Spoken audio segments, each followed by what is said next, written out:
Hi, I'm Charlie Paparelli, and this is The Charlie Paparelli Show.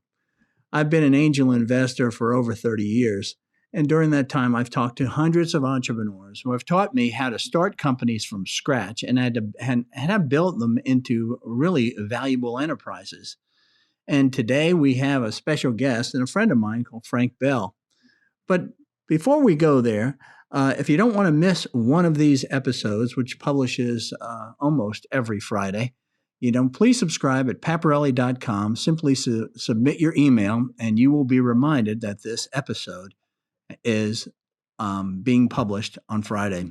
Also, as a bonus, you'll get my Tuesday morning blog that I send out, which is usually reflections from me and on entrepreneurship and angel investing. So I'd appreciate it if you would subscribe. But my guest today is Frank Bell. Frank is the founder of Inspire CIO.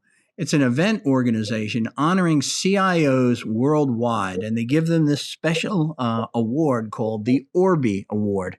He's the founder of an organization called Imaginate Events. They specialize in making virtual events personal.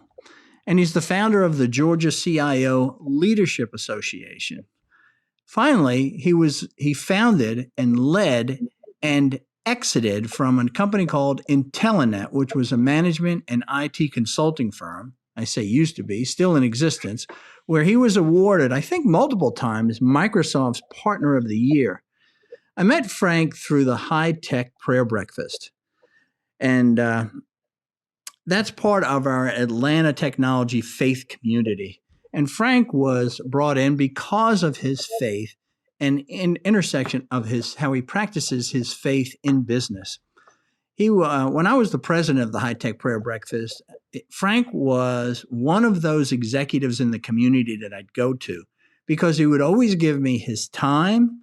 He'd be generous with his money when we needed it. And he also was really generous with his connections, which broadened our reach for the High Tech Prayer Breakfast back then.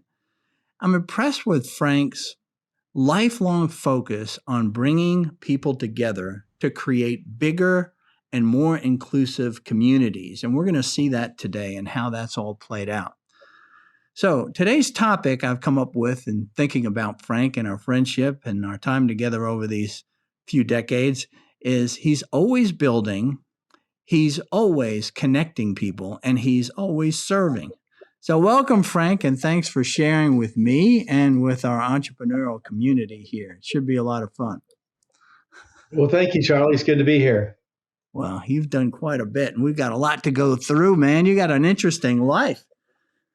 It's been an interesting path. Yeah. First, what is that? The Star Wars thing on the back there behind you? Yeah, I'm a kid at heart. So we got a little Orbi trophy back there. That's my COVID mask, with built-in respirator. And then, just a favorite Walt Disney quote, which is it's kind of fun to do the impossible. When someone says, "Oh, that'll never work," it's like, just you wait. Let's see how that works out. So why did that capture you, that quote? Because I think Disney was so great. You don't see people putting quotes on the walls like that, except if it's very personal to them, and that seems to be one of those things. My son made this for me, and he's got a skyline there basically composed of famous buildings from every city in the world. And so to think that some entrepreneur from Atlanta could bring together CIOs from around the world into an organization, it kind of seems like an impossible kind of goal, but it's actually happening. So, who would have thought? And which one of those behind you is what you call your Orbi Award? It's ORBIE. Which one of those? You got two, yeah. One on each side of the. Exactly. I forget what those Star Trek people are called there. Oh, there you go. This is the Orbi. Yeah, and it's heavy. It's like 7 pounds. Yeah, move it in front of you a little bit, more towards your face. And then there, that side, that way. There you go. That's it. Okay. That's pretty cool. I've never seen one up close. Yeah, cool. It's like a real piece of art. It's kind of all welded together and stuff. These are hard to make. When does I was wondering, when you see these awards that have come out, like we just saw the Atlanta Braves win the World Series, right? And you see the World Series award and you see the Stanley Cup, some of these things, they're icons, right, in society. Right. How do they, when you have an organization like yours, this Inspire CIO, how do you come up with a design and then sort of come to agreement on that? I've never asked anybody that question. Yeah, they somewhat happened. So the Orby Award was designed prior to the very first Orby Awards in 1998, and it was designed by a guy that built like some kind of nuclear detector kind of stuff. Had a fab shop, things that would encase nuclear stuff. I think, I don't know. But our team, so all those Fry things running around, that's sort of like Atom-like, right? Oh yeah, yeah. Okay. And it's sort of it's called, the name Orby came from when the you're looking at a camera, when you're looking, when you're talking to me, it seems like you're just looking away from me. Okay. Now I'm looking straight at the Orby Award. Are you looking straight at the camera right now? I can look straight at that camera. Yes. That's the camera. Yeah. Now you're looking at me and we're in a conversation. That's perfect. I don't know what. You were looking to the side for a while. Okay. Yeah, I actually have another camera here. So. Oh, that's what did it. Okay. But go ahead. So there's the atomic stuff, like you say on the top. It's like the So the Orby Award was named for the orbits around the globe, which is sort of like okay. Big thinkers. So you didn't come up with this. Well, we did. We designed it. We commissioned a firm that designed it. Remember Chris Coleman and Green Bananas? Yeah. Well, she came up with the first Orby Award, and it was really cool that that was presented the very first year we presented the Orby Awards. Jonathan Fry walked into my office and said, "We ought to have a CIO of the Year award." And I said, "Well, that sounds like a big idea. What gives us the right to do that?" And he said, "Well, if we don't do it, somebody else will do it." Who's Jonathan Fry? So Jonathan and I went to college together. We met at Stetson University. We were fraternity brothers. And then I started Intellinet. We graduated in 88, 89. We started Intellinet about 93. And this conversation happened in my office about 1998. And I had recruited Jonathan to move to Atlanta and be our VP of sales and marketing, because he was the only person I knew that was working for a tech company. He'd gone to work for IBM, and Lexmark was their printer spinoff. And I thought, oh, he'd be perfect. He's selling technology. And I already know him. So, let's get him in Atlanta and let's get him to lead this aspect for us. So they had a team retreat one day, I think up at Lake Lanier, and they had a brainstorming session, and they thought, what better way to get to know CIOs or leaders of IT of big companies in Atlanta, who are the decision makers, than to have an awards program that recognizes, at the time, the only thing that got recognition was like software package of the year or printer of the year or monitor of the year. So it's so good to have a program that rewarded the people that bought those things and implemented them to create value in their organization. So that's what we've been passionate about. What are you telling me? So let's go back to, so you started an organization, 5 years out of school or 4 years out of school, called Intellinet? Yeah, I guess it was about 5 years out of college. Yeah. How did you? So did you go to school to get a computer science degree or something like that? I mean, how do you? We all seem to have different stories on how we sort of onboarded into this IT industry, information technology industry. What's your story as you go back to Stetson? I've always been an engineer at heart. I would take things apart growing up. I was always curious about how things worked. And that insatiable desire to figure stuff out is a part of my story. But when I went to Stetson, it wasn't my first choice for school. I did first sign up to be a physics major, and that I wanted to have access to all the gear and stuff in the science building. It looked interesting. So Well, people that I take did things that. apart, I was talking to an engineer at Georgia Tech, and he told me, he says that there's a tendency for those who do work with their hands, like you were talking about, and have that interest, that they do well in physics, because it's all Yeah, cause and effect and all that, it seemed versus, very this. logical. Yeah, it is. It's very logical. But for some people that haven't done that, see how things work, physics is hard. Okay. And I just never thought of that, I thought it was all hard. If it was math, physics, biology, for me, it was all hard. Okay. So I don't know. I survived about 3 semesters in physics, and I got an A the first one, I got a B the second one, I got a C the third one, and then I pulled the ripcord and went to the B Why? school. Well, we got into all this advanced math, and I thought there's computers that can do this stuff. Like I don't need to like write pages of math equations out. I've had enough. I've proven I can do it. I'm getting bored. So I went to my advisor, and he said, "So you're switching from physics to marketing? Tell me about that. Are you going to sell bombs? Like, what are you going to do with that?" Did he really say that?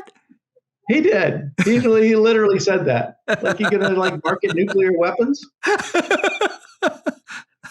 love that guy. So, Well, he and then I brought had the a two computer disciplines science. together pretty much in one sentence, didn't he? Yeah, I had a computer science professor that kept wanting me to go into the computer science degree, and I couldn't do it. I love, that was my hobby, and I just thought I just need to know how to sell this stuff and how to explain it to people. Okay. And I sort of my superpower over many years is sort of being able to talk nerd and talk business and kind of translate. And so if you could have Well, friends that were when you grew up, where did you grow up? Stetson's in Florida, isn't it? it is in Florida, yeah. Okay. I grew up in Atlanta, Oh, you fifth grew up generation. Yeah, fifth generation parents, Atlantan. parents, grandparents. It's crazy. So you go back to like the Civil War. I think so. Yeah. Yeah. And so, Whenever I go serve jury duty on the Fulton County Courthouse, um, my great great grandfather was the chairman of the Fulton County Commission, and his name is on that plaque when they built that courthouse in the 1930s or 20s or something. It's crazy. wow. So a lot of times when people go back that far, I would think that a lot of times they're involved. They're starting in owning farmland and things like that, right? Or big tracts of land, and then so they naturally sort of move into real estate, right? I mean, was that a lot? Like, what did your dad do for a living?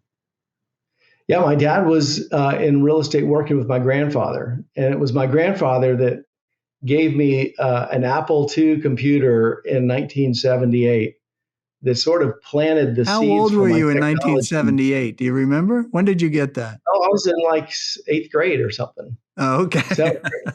Yeah, So you were like junior high. 12 years old, right? And here you are, your Apple computer. Okay. Oh yeah, that made my year. That Was was it the an best thing Apple that ever II or happened. was it the Apple IIe? It was the Apple II, maybe Plus. Okay. Yeah, Okay. So your grandfather, was he in Atlanta at the time too? he was. He grew up in Atlanta, and then after World War II, he moved to Miami and in Coral Gables, and he started a real estate development firm in the mid 1950s, and through 1998, they developed about 70 projects across the Southeast, mostly in Florida.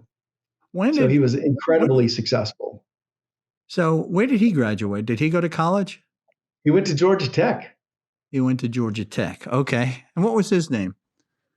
Alan Morris. Alan Morris. So why would he leave Atlanta and his family roots to move to Miami in the 50s? It was virtually, I mean, that was right after air conditioning Right. became commercial, which opened up the economic opportunities in Florida. So, but that's still a big thing, when we think about our grandparents and all and the sacrifices that they made for sort of big opportunities. I always question, would I do that?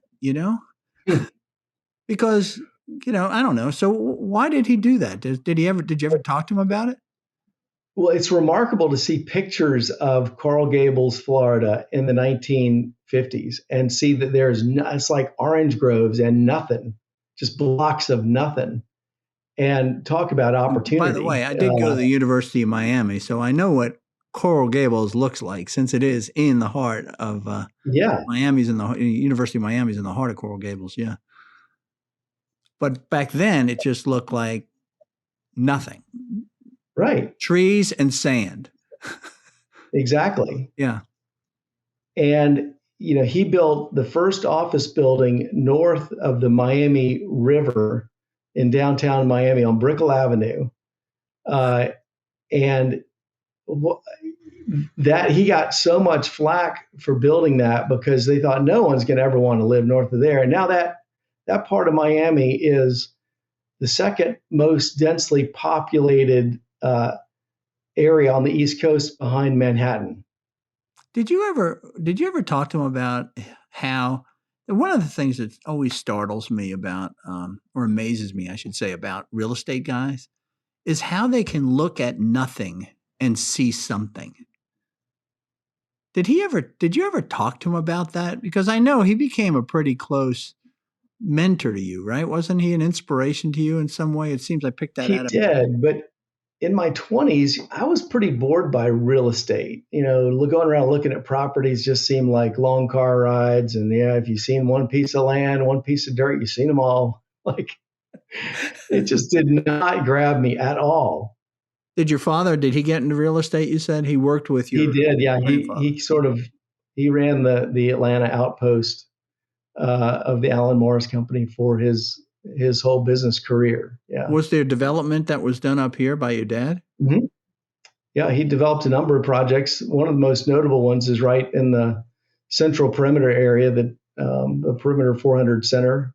Mm-hmm. It was the first Marriott Courtyard was there right by St. Joseph's Hospital. Yeah. And there was a Marriott Suites there, and he owned all that property now where there's a Publix all the way over to where the Porsche headquarters was for a number of years before they moved down to the airport.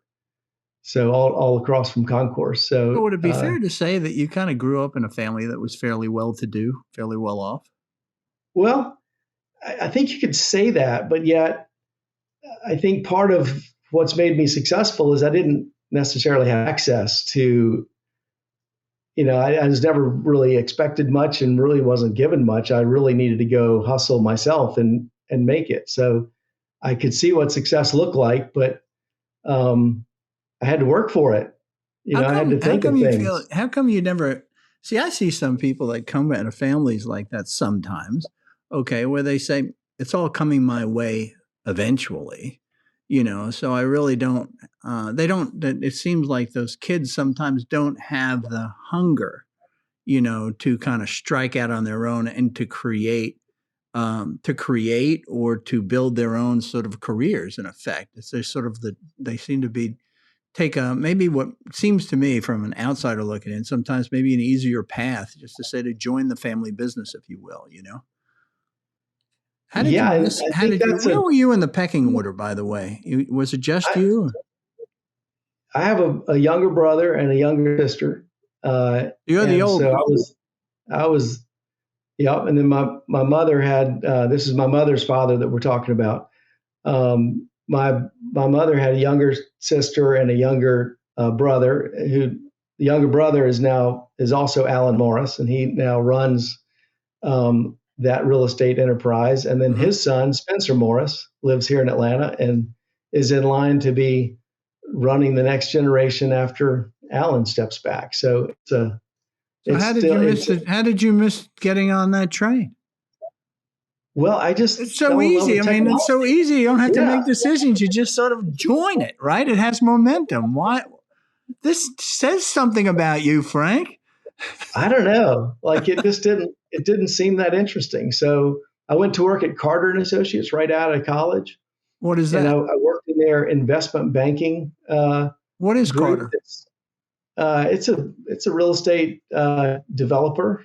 Frank Carter's company from the 1970s that built Cumberland Mall, South Lake Mall, North Lake Mall, all kinds of buildings in Midtown. Incredibly successful. Why did you join his company instead of joining the Morris companies? Well, I think maybe that's part of the magic is let people figure it out on their own. You don't give them anything.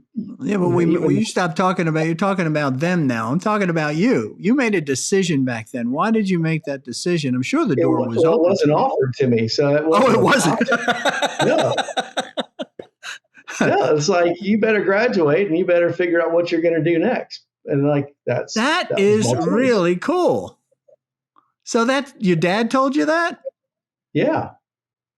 Well, what about your grandfather? Wasn't your grandfather saying, "Come on down"? Everybody else was I grew up in the Northeast. Everybody was saying, Tom Dooley was saying, "Come on down, come to Florida." Yeah, I don't know. He didn't say, "Come on down" either. Apparently not. So you graduated from college like everybody else. Businesses, real estate, successful real estate businesses all around you in the family. And they said, good luck. That's about right. Yeah. I did have an uncle that worked at Carter and Associates. And so he, I guess you could say that opportunity, I kind of earned that opportunity. I served as a summer intern there for a couple of summers and did some good work. But I love the technology we were using to be competitive in real estate, to do things that only Wall Street banks had done previously, to be able to take all the leases from an office building and put them in a spreadsheet and then change assumptions and then calculate the value of the building. I got you. Okay. And then use desktop publishing and like build these cool marketing brochures that would market the building. So the whole concept of, hey, this technology can like help you compete and win in business, and like that really got, forget the real estate. Why forget the real estate? Because you started seeing the opportunities and the amount of money that was transacted in these things. There was a lot of. So it wasn't about the money for you. It was about you followed what was interesting to you. I followed my passion, which was the technology. So leaving the real estate business, which I thought my parents might disown me or something, but I just thought, well, I need to go do some technology stuff because that's what gets me excited. The real estate was putting me to sleep. I didn't even like the taste of coffee, and I was wearing out the carpet between my desk and the coffee pot just for medicinal purposes. This is your first year in real estate. That might be a sign that this is not the thing for you. That's funny. It's happened to me that way too. It's funny, when I graduated from college, I needed to, again, I had to get a job, figure like, what am I going to do? And moving from non-professional work, working in Miami Beach and whatever the heck I was doing, all hourly and tips, and moving to professional work, I would have taken any job. Well, I get this job as an accountant, and it's the same kind of thing. I was there for about 5-6 months, and then I looked around and I say it differently than wearing out the carpet between you and the coffee machine. Mine was, I looked around and I said, these guys are really good at this and they love it. And I don't love it. I don't want to be, I think what they do is great, but I don't want to do that. And that really, and it was technology that caught my eye too, which is really interesting. So what did you do next to kind of move from real estate then? Because you had a locked-in future. You really did. You fool. You had a locked-in future. What is my kid doing here, right? I did not get that memo, so I did not have that idea at all. Well, you're a parent now, and what the hardest thing to do is to watch our kids get out of college and wonder what's going to happen next. Where are they going to find the best thing for them is to let them kind of figure that out a little bit on their own before we provide for them. Like that's the sort of a YPO, Young Presidents Organization axiom is like the worst thing you can do is solve your children's problems. Like let them solve their own problems. YPO says that? They talk about family and children? We do talk about that stuff. How about that? So tell me that axiom again. The worst thing you can do for your kids is to solve their problems. I got to agree with that one. But, that always... So you can be a resource to them, but like coming to them with, oh, I took care of that. That's That's going to disable someone, not enable them. Right. There are a lot of these axioms, but it's tough to get both parents on the same team on that one sometimes, Right. Especially, because that's why I think we have a lot of kids that sort of still living at home, right? It's, it's like, well, I'll just take them in until they kind of figure out and they go their way. I still remember my daughter and I were traveling from my oldest daughter, Julia. We were traveling from upstate New York, where she went to school at Skidmore, which is in Saratoga Springs, New York. And I Mm-hmm. remember we're cutting through Virginia on 81. And I said to her, I got some good news and some bad news for you. She said, what's that? As we're driving home after her graduation, all our junk in the car. The good news is that you have a little bit of a trust fund. It's not a whole lot, but I said it's enough that's going to keep you going for, maybe a year or two. It depends on how you manage it. I said, the bad news is you got 3 months to get out of the house. And she Nice. freaked out. I remember, what? But it's always the toughest for the first one, and then of course the second, third, and fourth, they knew what was coming because she sort of blazed the path, and it worked out. The tough love works. But I remember Kathy back then, she just didn't agree with it, but she went along with it and all that. And now she looks back and she says, it was the right thing to do. I just tell you, Charlie, I couldn't have done it. And that's what makes I'm so appreciative for her for trusting me with that,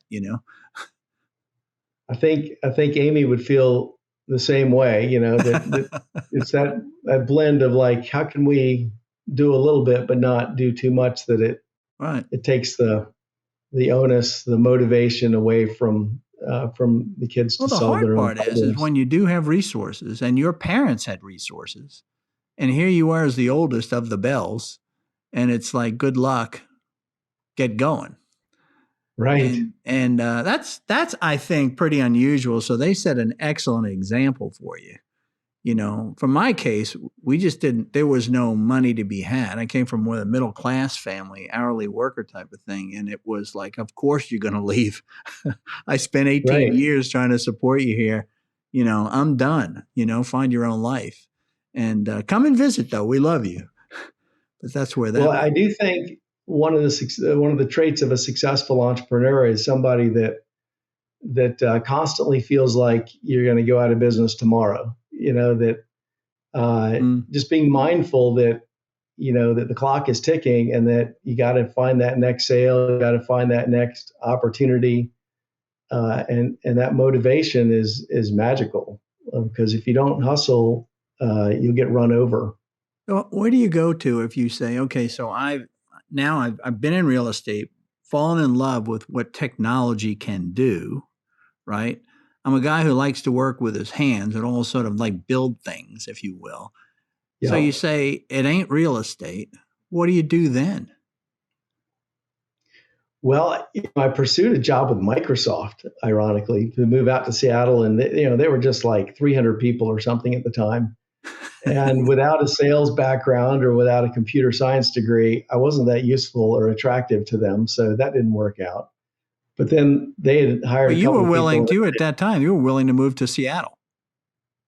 I put it on the table. That's cool. So that didn't happen. I did meet a couple of folks that they had hired in Atlanta to start their Atlanta office. Okay. And they shared with me something they were doing that was called this consultant relations program. Okay. And they were introducing a couple of certifications on some of their products. And I took a couple of tests, and somebody told me later, like, at the time that you started Intellinet, you were the only Microsoft certified person on their mail product, which became Outlook and Exchange, now bundled into Office 365, in the Southeast. Like it was like me. And so, creating a business that could help customers to implement Microsoft technologies. And we launched basically around the email product. Wait, so you went from Carter to starting a company? I went to Carter to not getting into an MBA program. So I had applied at the Wharton School at UVA, and I'd applied at Harvard. My dad was a Harvard MBA, and Okay. I got a no and a no. And so I really felt less than then. This was a fairly auspicious start for you. There doesn't seem to be a lot of Yeah, encouragement in all this. no. So what were you feeling back then? What was it like for you? Did you feel you Well, were I was running just, into blind alleys and hitting dead ends, or did you just like, what was your attitude? well, I took some money out of savings and I built my own computer and figured out how to put that thing together and how to do some stuff with it. And then, one thing led to another, and I saw this opportunity. I became a consultant actually for an accounting firm that had a system integration practice, Oh, and okay. they had some large customers. So it was, this is that gap of 18 months, 2 years between Carter and starting Intelenet. Okay. And I realized that really big companies had a lot of challenges around deploying PCs. They had accustomed to, kind of centralized computing, mainframe sort of things. And, What year PCs were was this? really, Just to put this into this is perspective. 91, 2, 3. Okay. And Pre-internet. there was an opportunity, ironically, at a real estate company, Equitable Real Estate, that also had kind of an investment insurance component to it. That was a client of this consulting firm. So they sent me there and said, Frank, you're going to go help this company with their email system. So read the book tonight. Okay. So Who was the I did. company that you worked for, by the way? It was called SafeNet. SafeNet. Okay. Yeah. And they were located here? They were in Atlanta. Okay. Yeah. It was They just it was hired you as an implementer, in effect. Is that what it was? yeah, it was like a dozen people. I may have been employee number 5 or something. I think I I was got the first okay. non-partner employee, which is not a great spot to be in, but everybody else owns it and you're working for them. Yeah, there you go. Yeah, but And you're in so, technology now. At least you're working with technology, right? And with right, companies that are trying to implement technology. So they say, okay, you're going to help with their mail program. Read the book.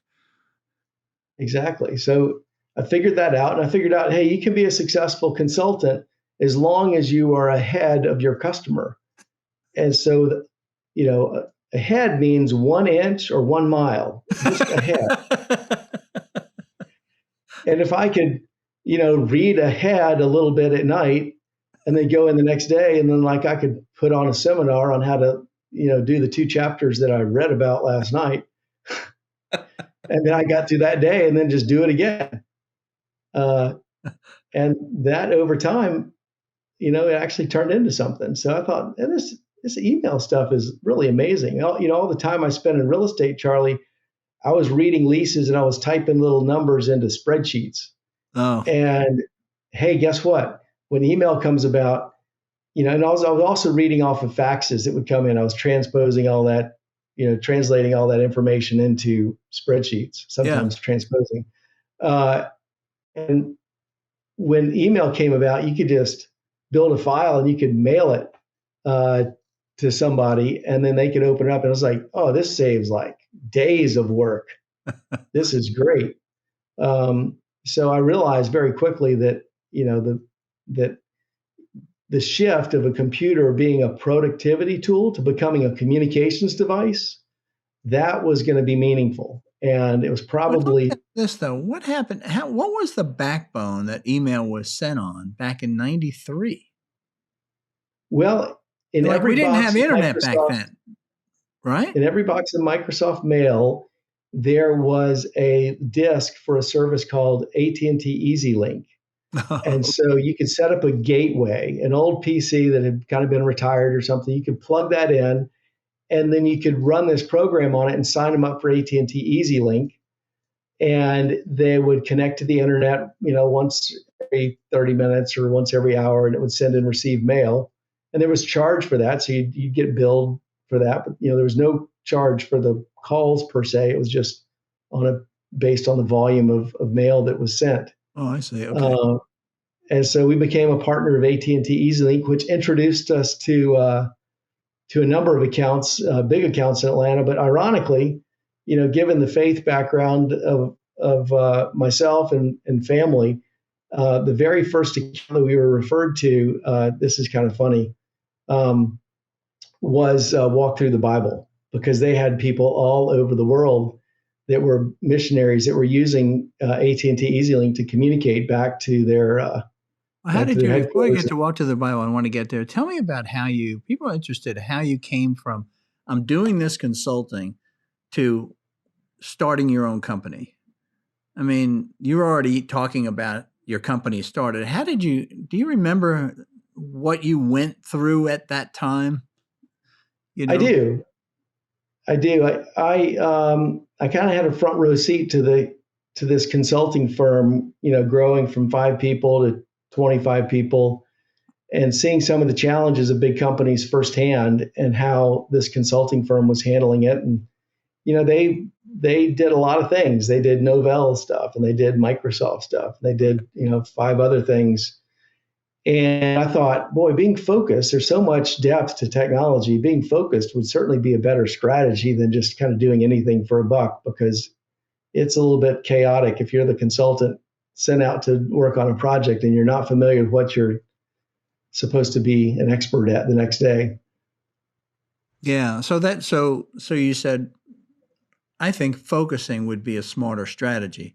Yet I'd they love were to be a asking you to mile do a deep lot on of this different things, Microsoft. right? So what did Right. you, how do you go from that aha moment, that conviction, if you will, to building a business, to starting a business, Well, not building, but starting it even? yeah, striking up a partnership with AT&T and Microsoft seemed like a pretty good place to start. And then applying a little bit of marketing capabilities to communicate, what we did and how we did it, and just being easy to plug in to various customers and accounts throughout the Southeast, was a winning strategy. I think for 4 years or so, through 97 or so, I don't think we lost a single deal. Every time we got introduced somewhere, they're like, come help us. This is broke. It was like, And who was email introducing was you? Microsoft was introducing you? they were, yeah, Microsoft and AT&T was So isn't helpful that there too, interesting? until You the kind of internet hit kind of, that. Isn't it great how you hit that at just the right time? right. Just imagine somebody today who's Frank Bell, and what was your partner's name? Kurt Claus. Okay, Kirkland. And you walk into AT&T and say, yeah, we want a partnership agreement with you. Would have been like, get out of here, right? But Yeah, then they were like, sure, anybody, come on in. And Microsoft was the same way. Come on in, we need everybody we can get. It was that's a right. perfect time to start the business in 1993. It was quite the bandwagon. It was well before the internet, you know, .com gold rush. Yeah, that's right. So And that was chaotic. the first place you get, because of your faith background and the reputation of your family's faith background, who turned you on to Walk Through the Bible? It was a lead that came through AT&T EasyLink, and it was like, are you kidding me? Oh, so it wasn't So even through your network. no, of Okay. course not. And so you And I go to found out what later, happened my when you went grandparents there? were very generous donors to that organization. Okay. So it's just sort of ironic in sort of a God wink kind of way. So you said that they were generous donors back then? They were. Yeah, because what did they do? That they had to raise money to do the work that they needed done from you?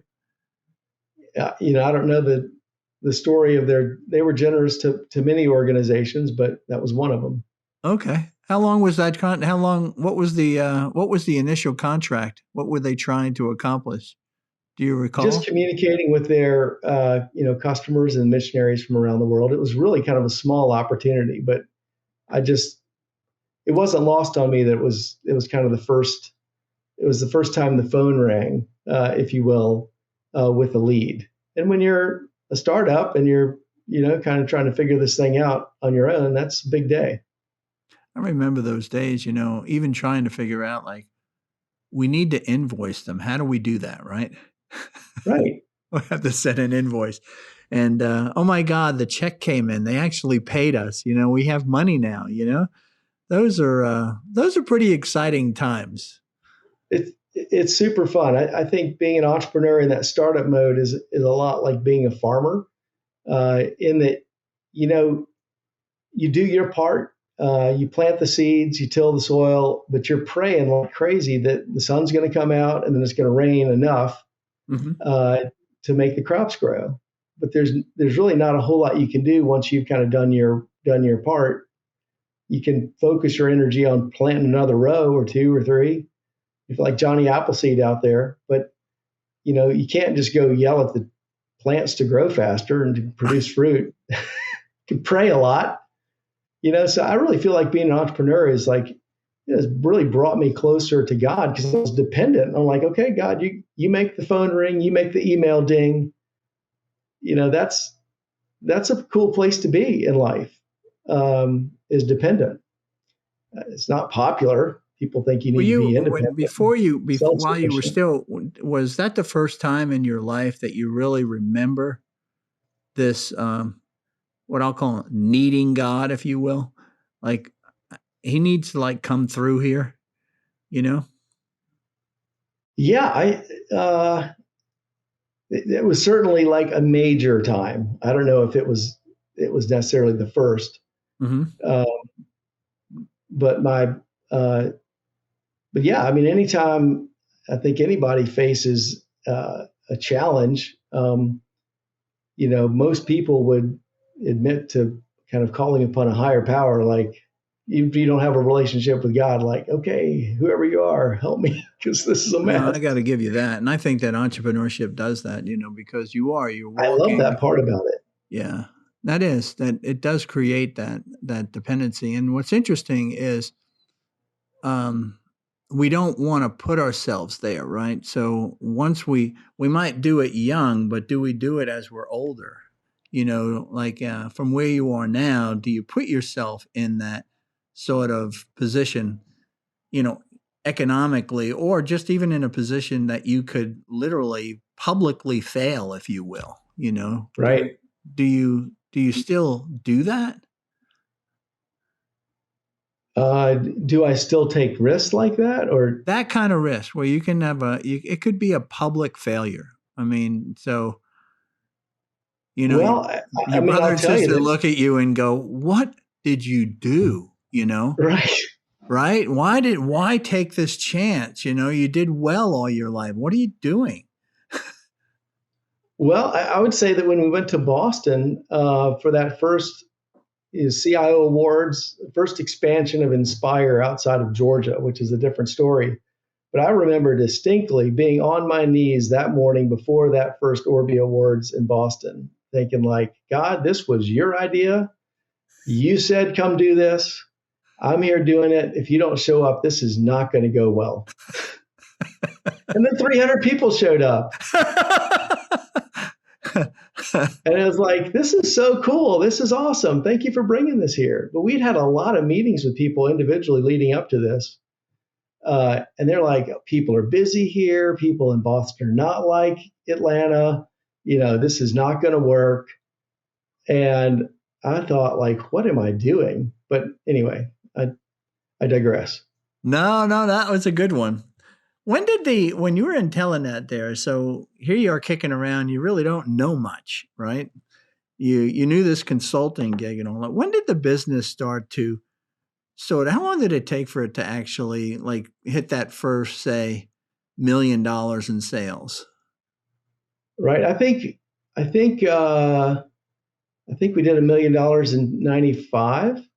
So and then it quickly grew to like 3 and then 9. It was crazy in those early years. So you were right place, right time, and you had that Salesforce, if you will, that Microsoft Salesforce and consulting crew out there that was pulling you in. Absolutely. We were tight with Microsoft, and that really helped us a lot. But then a whole bunch of other partners started showing up in 97 and 98, and they wanted in on all that. And you're in a business with high fixed costs because you've got all these really high priced consultants that are great people that have become friends, as well as employees.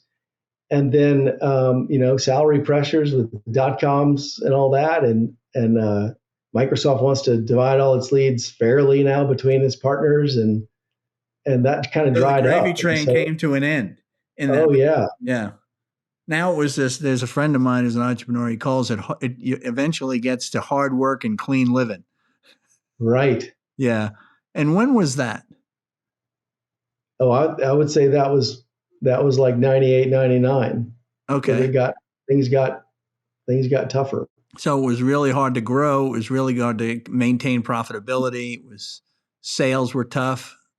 You know. Yeah, we just fight for everyone, and then also Microsoft's offerings expanded, so they weren't just there was the temptation to do .NET development and to do all these other Microsoft back office server SQL things and other stuff, and then your value message becomes blurred because nobody really wants to hire the jack of all trades. They would prefer to hire an expert, and so the very thing that had worked for us for those 3 or 4 years began to be a little bit of a liability. It would still So you work, but there was started. So all you this turned expected into. stuff. You were being forced by the market to kind of turn into that firm that you left. You were sort of jack of all trades. Now I can do all these things. Absolutely. And then what Yeah. happened? So what happened to the business at that point? Well, So you kind of lost your identity. I was this like specialist in this little area here, and now the market started pulling me in and expanding. Why wouldn't that exactly. make So you an even more successful business? Why would that be something that threatened you in some way? yeah, I don't know that if at that point, if I'd had maybe some other, big five sort of consulting models where we could, build a partner model or something, there was something that was missing that sort of stunted our growth. So it was definitely a challenging period while technology was kind of generally booming. There was a lot to be desired from our ability to take the business from 10ish to 12 million, up to multiples of that. And so you stalled out at around that 10 area is where you kind of got stalled. Yeah, 10 to 15 is kind of where we stalled out. We kind of bounced around that range for quite a Did you few find years. yourself still profitable, or did you find yourself going from profitability to losses? Yeah, well, in normal economy years, it was profitable, um, and we provided a lot of jobs for folks. About 100 people or so, and um, that was fun to build community and have a great culture and be known for all of that. Be a best place to work. But in terms of having a software business model or a recurring revenue business model, it was very difficult to reuse anything. There was really very little like recurring revenue kind of management agreements with folks. So we positioned a little bit more upstream to management consulting, and Mark Seeley, who's now CEO of Intellinet, did a great job. He's also a Georgia Tech graduate. Did a great job with leading the business through that phase and that transition. And ultimately, Mark became CEO after my departure from the day-to-day in 2008, and then led that firm and with me as a board member and as chairman to a successful So exit in 2018. how long then did you? So it's one thing to say that I'm really interested in technology, and we started building this practice that you practice, that this IT consulting practice that you did, very specialized, and you sort of grow it and you run it, and to sort of live in the dream. I founded a company, I'm running the company, and all that. You did something that very few people do, which is you're 15 years into this thing. There must have been some period of time before you said, I bet your Mark could do this better than I can. Okay. How long did you struggle? How many years was there the struggle saying, should I really step aside, and how would that look and how would it work? Yeah, well, I thought about that prior to 2008, and I thought, That's what I about the mean. only Usually it takes time. yeah, about the only thing that could pull me out of this business because I love it so much is some kind of a personal crisis where my family was threatened and they needed me more. Okay. And so I had that thought pretty clearly and distinctly. And so lo and behold, a set of circumstances arose in 2008, where I found my family in crisis, and it ultimately led to a divorce where my wife left me, and I was Mr. Mom. And I thought, okay, well, again, God, this was your idea. You built this business. You brought these amazing people here and these customers to us. I am trusting you to raise up the next leader to lead this organization. Who am I to think that I have to be the person? And that was a big gulp moment. But there have been big gulp moments several times along the way. But that one in particular, that's really interesting. Is it just said that was a test of priorities in life, right? Yeah, you can say it and talk about it all the time, but when you do it. Yeah, there's God, family, business, right? And what are we spending all our time? Business. Yeah, and right. But that's interesting that you had this thought. I never heard anybody express it that way, Frank, where they said, I had this thought, the only thing that could take me out is if something happened to my family, and then I'm just gone. I'm going to do that. Yeah. And then it happened. You didn't have the thought while it was happening. You had the thought prior to anything happening. Yeah, I'd already kind of defined the bar prior to, I sort of had a little bit of where'd that come from? Do you remember that moment? No, it might have been in a YPO forum conversation. That's sort of a personal board of directors where I've got, 4 or 5 colleagues that we have been in this. They're all believers, but it's essentially a secular business leader small group for 20 years. Mm-hmm.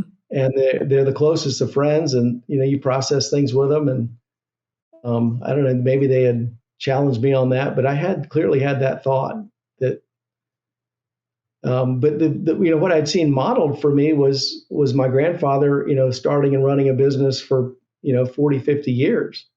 Yeah. So the idea of like selling it or something else, it just sort of seemed like this is just what you do. You don't sell a business. You don't build a business to sell. You didn't sell. You didn't have that in your head. You build a business to create a life for you and your family, in effect. Right. Okay. And to serve and to influence people, just to create great jobs and a culture. And Well, what were the other? You said that this was one of those events that certainly made you step out of being founder CEO and become sort of founder, non-executive board member, right? A chairman of the board, if you will. Yeah. What other things threatened you as you were building Intellinet up to that point? Do you remember those things that it's sort of like you go home and you're back on your knees again? It's, oh God, Yeah. Well, most people, remember 9/11 for, the World Trade Center and the Pentagon and the tragedy of the terrorist attacks. But I remember 9/11 for like the business, the technology, the dot-com bubble had burst, and there was a whole lot of IT spending that had stopped. And when the train stops like that, everybody feels it in technology. And in fact, I was having breakfast that morning of 9/11 with someone, and literally said in that conversation, like, I don't know what it's going to be, but something's going to have to happen here to like shake this thing up, because this is like a malaise. It's bad. And that sort of made it worse. Well, just to put this in perspective, in the business that you're in, you have all of these high-priced employees. I mean, these are not contractors. They're all employees of yours that you're paying, right? And if they're not when billing, they're working, you're still paying. Right. When they are working, they're producing margin and revenue. Right. When they are not, it's not neutral. It's backwards. They are sucking profit out. So, you have to really watch that bench and your ability to hold on to people when there's not a steady stream of work is really challenging. And it's even more challenging, as I said earlier, when it's your friends and people you've built relationships with, or you built culture with, and there's not work there, and you've got to say goodbye to them. That's terrible. You're sitting there in probably 2001. You're probably sitting with, like you said, 100 people, most of which, okay, knowing Yeah. companies, usually somewhere between 80 and 85 of them are going to be these billable people, right? And what do you do when the merry-go-round just stops like that? Well, I'm getting a little sick to my stomach just thinking about it, because I think we went from. I got to tell you, I've been in this position in the late 80s, okay? So I know a little bit. I don't want to lead the witness on it a little bit, because I was running a professional services firm back then when that happened. You go from 100 people to 75 people, and you got to deliver that news to 25 folks that we don't have a place for you here. And, you have to be, explain that, it's not really our decision, it's the marketplace's decision that we don't have projects. These projects have been delayed, or they've been canceled, and it's just an awful place to be, because you think you could just do life together forever. But that's another opportunity where, I got on my knees day after day after day during that period of time and said, Lord, this is not my idea. This was your idea. And you got me into this. You brought these people here. Like, I'm trusting you to get me through it. And what would you have done as you look back to that time? What would you have done differently? What would my older self counsel my younger self? I guess so, in a case that, you've been through it. It's Monday morning quarterbacking at this time. Yeah. And because I'll tell you, when you're young like that, new in the business, and these are your family in effect, you really do feel like sort of the dad taking care of everybody. You really want to hold everybody. That's one of the things I see with you. You love people and you build a sense of community. And Intellinet had that. And then to watch the money, the cash just pouring out the door when there's no billings like that, right? And nothing coming in. I mean, you sit there and you go, we're either all going to go down or we're going to keep this thing alive. I mean, that's what you get to, right? Exactly what you get to. Yeah. So what would you have done differently then? Do you remember? As you look back and you said, God, if I would, like a year later, you said, what I would have done differently? This. Yeah. I don't know that I've ever figured out the answer to that question. How about speed? Speed of the decision. Oh, making it faster. Sooner rather than later. True. And I feel like we were relatively quick on the decision. We didn't put ourselves out of business, being too slow on that. But always sooner is better. How did you do that? I mean, that's Wise incredible. counsel. Was it wise counsel? Was it your YPO guys that were giving you advice? I don't try to figure that stuff out on my own. My first instinct is, call smarter people than me, like you, and say, what do you think? And get a second opinion. And then, pray about it, ask for a lot of advice, and see if it all doesn't kind of glom around the same answer. And then even if it's counter to what you want to do, you still do it. Oh, yeah. You have to do it. That's pretty incredible, because a lot of times what happens is, particularly with younger managers, if you will, and at that time you were, is when we have built this thing, we have these people, we just want to have hope against hope. In other words, next month, this is going to break next month. It's all going to be fine again, right? And you wait and you wait and you wait. And before you know it, you finally make the decision, but you have so little cash left at that time, there's just nothing you could do with the business anymore. Yeah, you really need good financial information, know your daily burn rate. Yeah. Yeah. So when you stepped out of the business, and so let me ask this, you stalled, so here you are running the business, and you got, would you say from that 2000 through 2008, you were between that 10 and 15, you kept bouncing around? That's about right, yeah. And that was you. So here you are running a business and saying, It's almost like the Peter principle. I'm just stuck, right? I know I'm good enough for 10. In a great market, I could make it to 15, but somehow Right. I can't keep it there and it pops back down to 12 and a half, right? That's right. So that's a frustrating time as a founder and a leader. How did you navigate that? Well, I just trusted God more than I trust myself. I just like, apparently this is here for a reason. This is You hard. didn't seem to What? be coming through. I mean, you were looking for a break. Well, I remember one time you even called me in for some advice. Okay. yeah, So I knew you were asking people, and we were kind of strangers at that time, but you said, "Hey, man, I heard you knew something about professional services. Come on yeah. in. Let's talk about it." Let's figure this thing out. But Yeah, you it's were a in a tough rut. model. It's a tough model. Yeah. It is a tough And it's just model. got to be, it takes very active management. You got to really know that sales pipeline. You got to really make sure that the folks that are engaged on projects are doing a great job and doing their best to expand those projects where there's opportunities and, align incentives right. It's a complex business. So I'm very grateful to have survived that and be able to talk about it on the other side of it.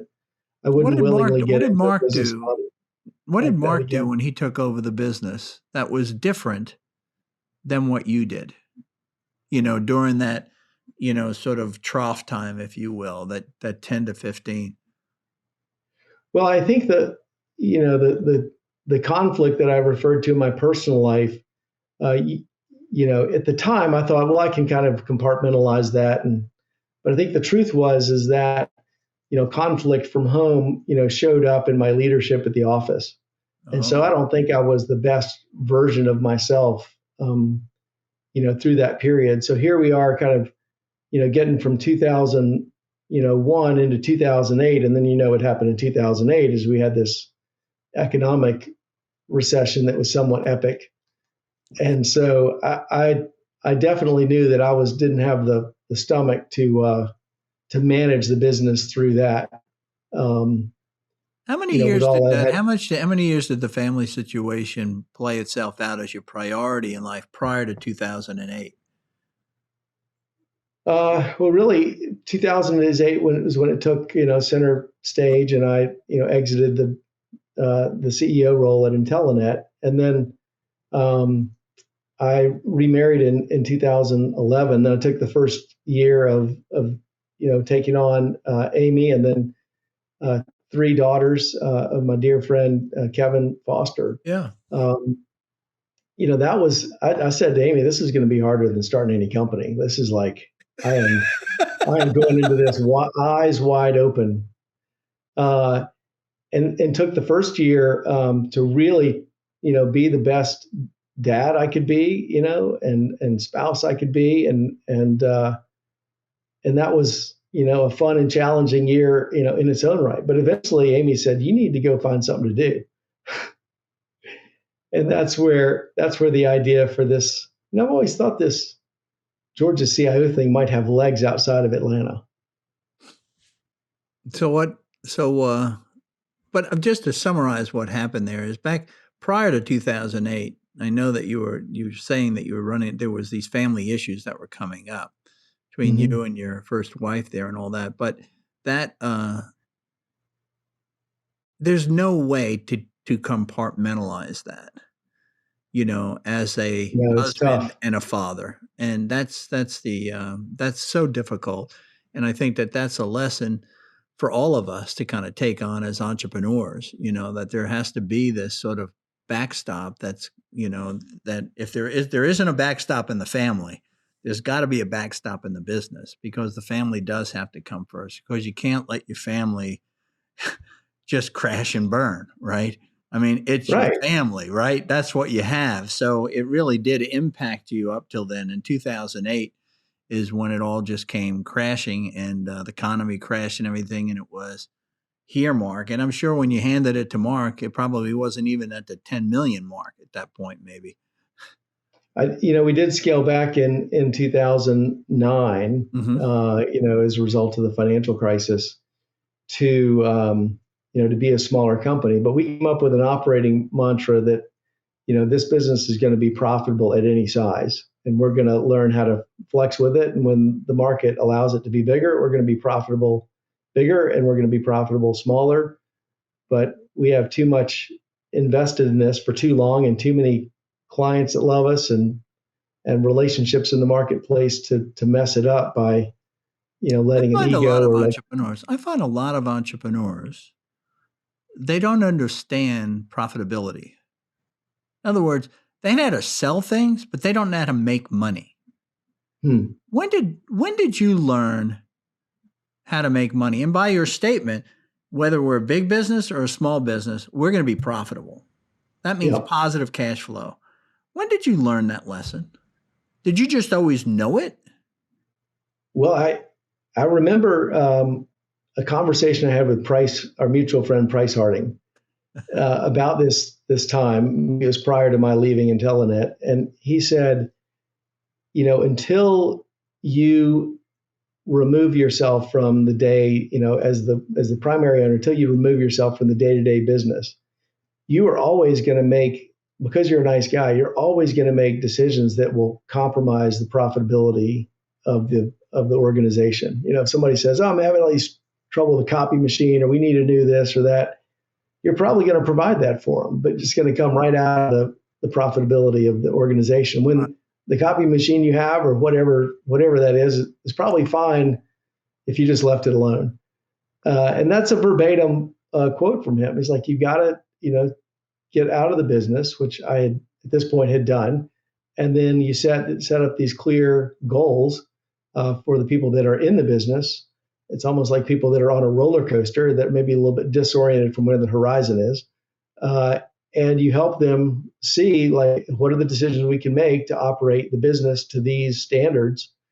And then it happens because somebody decided that it was going to happen. And Mark must have been somebody, though, that he understood how to be profitable before he took over the business. Then you came to this agreement that we're always profitable. And he was like, "Of course we're always profitable, right?"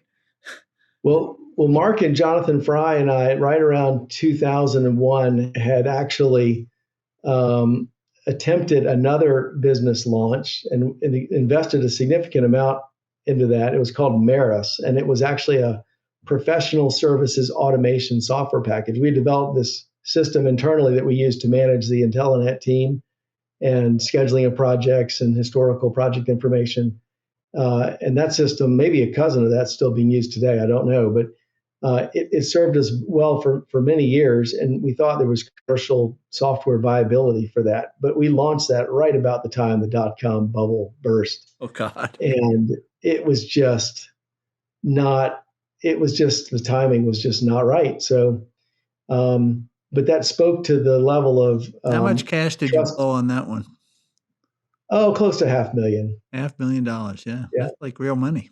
Yeah, that's real money. Yeah. But that spoke to the confidence that I had in Jonathan and Mark as leaders, back in 2001. And so, with Mark stepping into the CEO role of Intellinet, and then Jonathan and I teaming up in 2014 to launch Inspire CIO and take that concept to be a national organization. So Mark is running Intellinet. Trust those guys. Mark is running Intellinet, and Amy has gotten to the point where she said, "We've got this pretty well figured out. You need to go find something to do. I don't need you to work on us anymore, right? They'll get out there." Right. That was so what do you do then? Now you're back. You left. You're leaving. Was it Stetson? Is that what we said?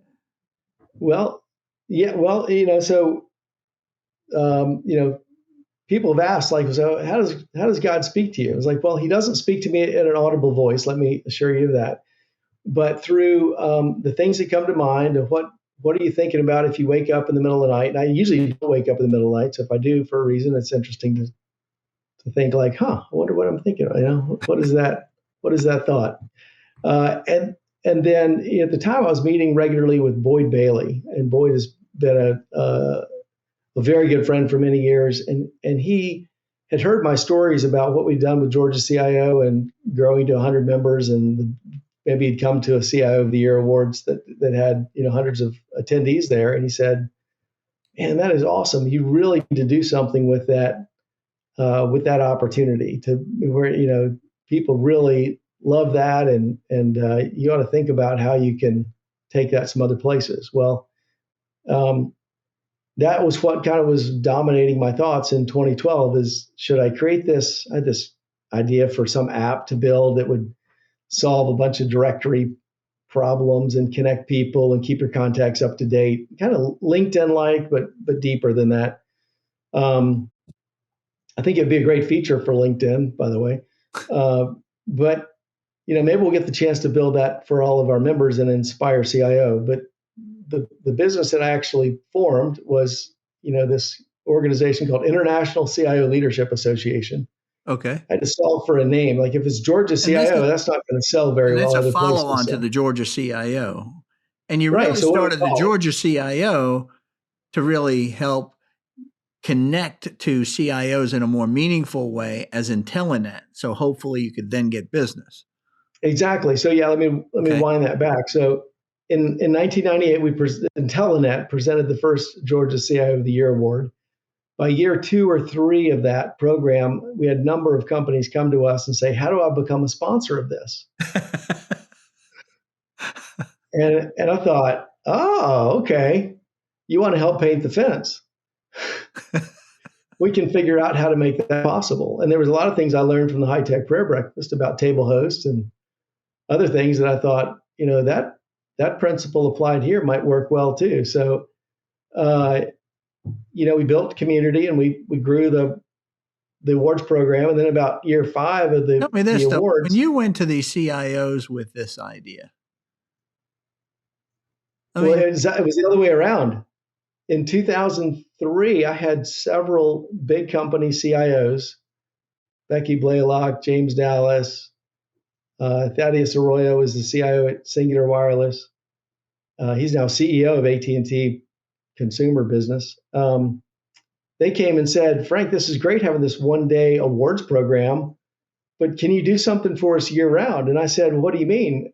They said, "Well," I said, "Would we just have sponsors for these other programs?" They're like, "No, we want a non-commercial member-led environment." I said, "That sounds a lot like YPO." "Okay, so you figure out what it costs," is what they said. "You figure out what it costs and we'll pay for it." So they basically invited me to create this, chamber of commerce for CIOs, if you will, and figure out what it cost. And people joined. There was a membership and a cost associated with that. And then over time, we were able to hire an executive director, and we were able to build a little bit of a staff. But what it really did was bring together, give a forum for these CIOs to kind of get together where they could actually talk to each other. Exactly. About because what's going on in their businesses. The magic happens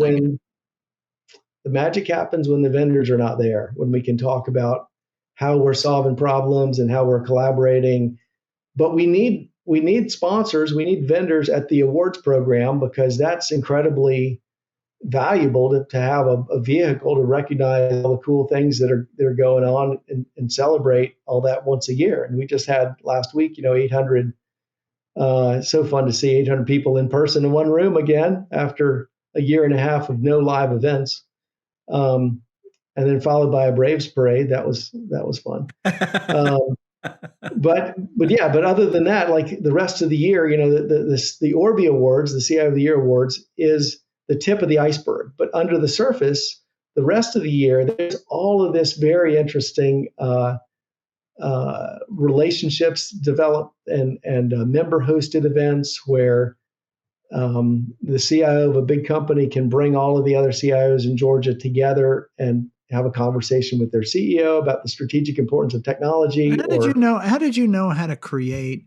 Let's go back to those early 2000s when like Becky Blaylock and others said, "Look, man, you need to help us bring us together, if you will." It's the Orbeez are great. The awards CIO awards are great. Were they called Orbeez then? Well, the Orby name came later, but the physical award is the exact same Okay. award that was So the presented the CIO very first. award back then, she said, we need this other thing that goes on during the year.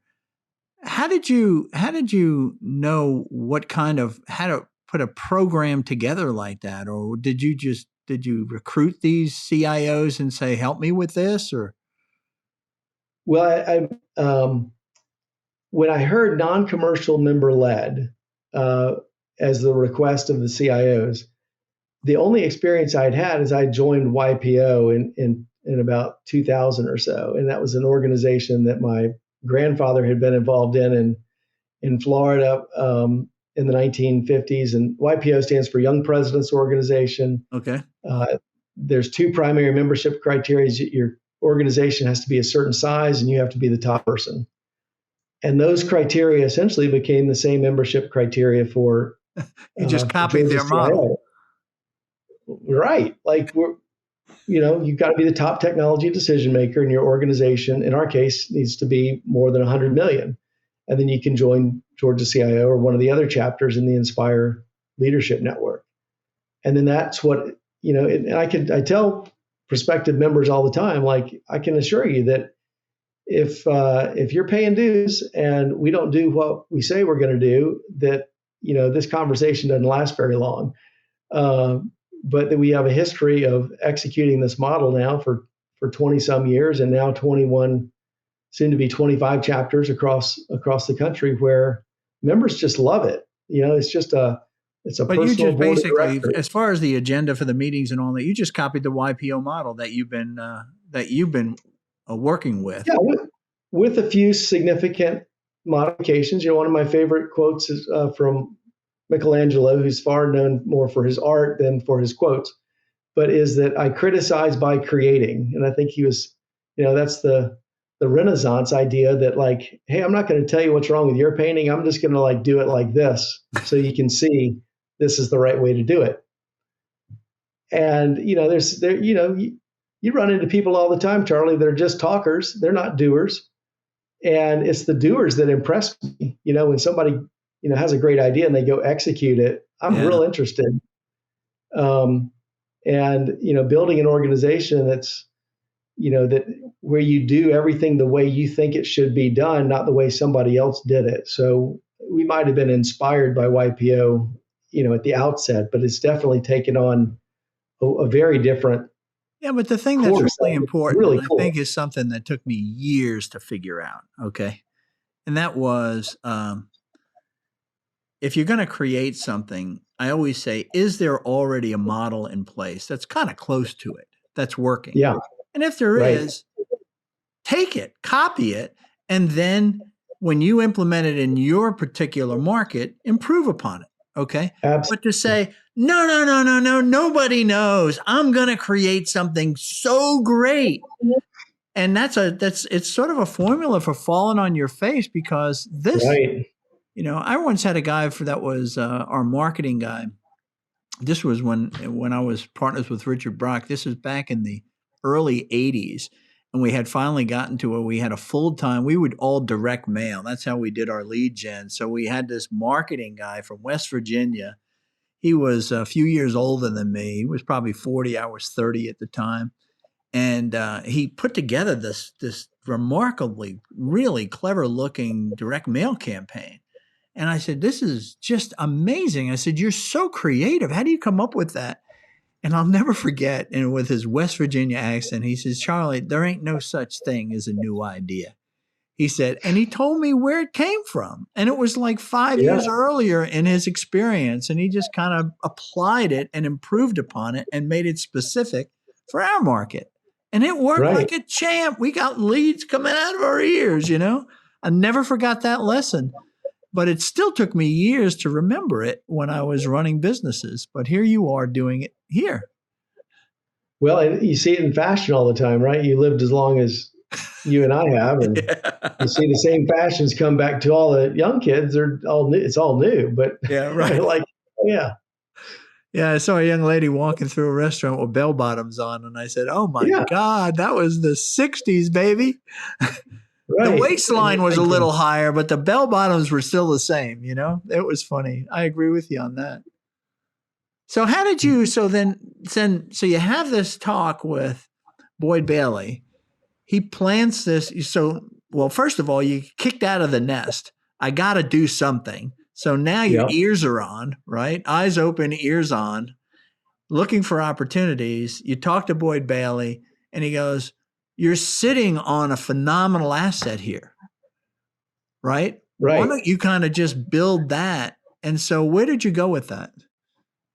Well, I also found myself waking up a couple of times in the middle of the night thinking, like, I need to go do this. And so I felt like it was a bit of an act of obedience to go, at least create the LLC I'll first. tell you, I think God does talk to us that way. He talks through our I think so subconscious too. like that. I do agree with that. Yeah, He does that for me.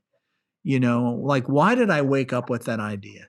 Not only do right. I have an idea, but I'm like motivated to do it now. You Yeah, know, remember that thing I do, blitz through the Bible, that I did many, many yeah, years, of course. is, Great. is I was literally sleeping, and it was New Year's Eve. And I woke up at like 2 o'clock in the morning. I still remember the fireworks kind of going off, people celebrating. And I just had this idea, and I went to my desk and I wrote it all out. And that became Blitz Through the Bible. It was like, boom. Now I had to work on it for a couple of weeks to kind of formulate the whole 2 hour program. But it was so clear to me, the vision on what it was and how it was going to work and what the room would look like and how people would interact. And it all just came to me like that. Right. And when we notice that flow of ideas coming to us, my iPhone notes, app is filled with those opportunities where it's like, oh, this is really good. There's really good stuff in here. So you wake up with this, you need to do it. What do you Yeah. do? And step one is we need to hire an executive director. Like I need to have a full-time person in Georgia because we didn't have, prior to this, we did not have that. It was a completely volunteer-led organization. How come And you to do didn't that, think, how come you didn't think I'd make an excellent executive director? well, I had effectively been that for the first 10 years. So this is like 2012. And so it's time to go outside and hire somebody and then, see where that will lead. So we brought on a woman by the name of Tracy Crump, whose husband Lee was the CIO at Rollins, and he had just moved from Memphis, from Terminix, to be the CIO for Rollins. His primary business is pest control, Orkin, and she was a great. She was in sales for AT&T and was a great first executive director, and we then brought on an events person, and at least we took so much of what was in my head, and then we sort of built a program or process around how we can execute these events with a team What was of this folks. lady's name? The CIO, the wife of the CIO from Rollins? Tracy Crump, Okay, right? so And Tracy. so So when you approach, so you probably talked to some of these CIOs and said, "I'm going to hire a director, and we're going to start building this thing. Does anybody have an idea?" And then, the CIO Crump says, "Well, my wife would really be good at this, right?" I'm sure that. no, it was a mutual friend. So Casey Oh, okay. George had worked for IBM for many years, who was on our board, knew the Crumps from Memphis somehow, and I so see. he called me and said, "I have the perfect person to be your first executive director. She's moving here from Memphis, and you should So talk to her." And I my met with her question and is, thought, what did you tell Tracy when you first met her? "Oh my goodness." I just think I shared the vision for what we had accomplished, from the awards turning into a professional, kind of peer leadership organization, and then what the role would be. And she loved So it. what was the role And to be? Tell me what it was supposed to tell me what you told her if you remember. well, the interesting thing about membership in a group like this is we want something more for people than we want from them, if that makes sense. That being connected and being rich in relationships pays dividends for the members and for their organizations because they solve problems faster, they avoid pitfalls. When something goes wrong, they're well connected relationships that can move mountains. If you don't know anybody, if you stay alone in your office or just with your team, you're afraid to you can't go tell your CEO, like, I don't know what I'm doing here, or like, I feel Yeah. stuck, and if you don't have, Or if you're faced with a group, situation that other people have already sort of faced right? and screwed up Yeah, or made right? I mean, wouldn't that be great to be able to share learnings yeah. from each other? So to have an organization where we say, the answer's in the room, the problem, the challenge that you're facing has probably been solved by someone else who's here. And so let us help you find that person and create very interesting ways of, throughout the year uh, of connecting you with other people and expanding your network. That one thing that you said, I want to write it down because it was so good about, I sort of in my head reworded it already. And so it's not going to come out as clearly as you said it, but it was when you were talking to Tracy, you said, we're really here to serve before we get. Okay. How did you put that? Yeah.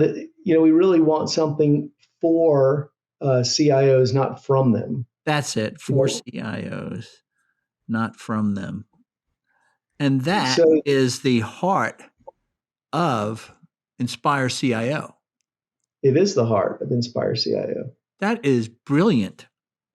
Just wanting people to be connected and in community. Because I think, because what happens to CIOs? Everybody wants something from them.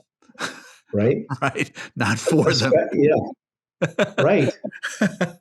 But you're authentic and saying, no, we are going to create something for you. Right. Okay. Not wanting anything from you. And this is your community where, our agenda is your agenda. Yeah. So that's what got Tracy excited about coming on board.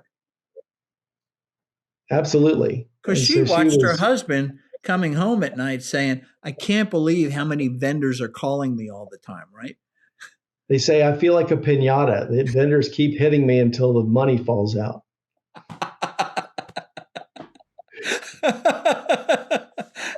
Now, if you're a salesperson calling on CIOs, that's the problem that you have to solve, okay? You cannot be that same guy swinging the same bat at the piñata, okay? Right.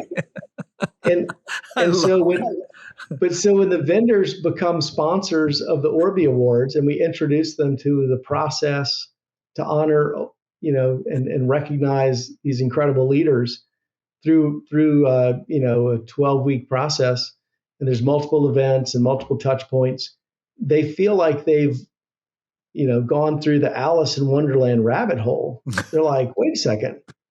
I usually go to events with 300 people and 3 CIOs. Now, I'm here and the CIOs are outnumbering me. And we're like, yes, this is a better way to do it. So how did you go from, now you have your Georgia CIOs organization, you rename it because you decide, Boyd's right. We can probably take this beyond Atlanta. Okay. How do you then say, and my next place I'll take it is, how do you answer that question? Well, yeah. So first off, I would say that part of the magic of it being known as Georgia CIO is that it's not about us, it's about the members.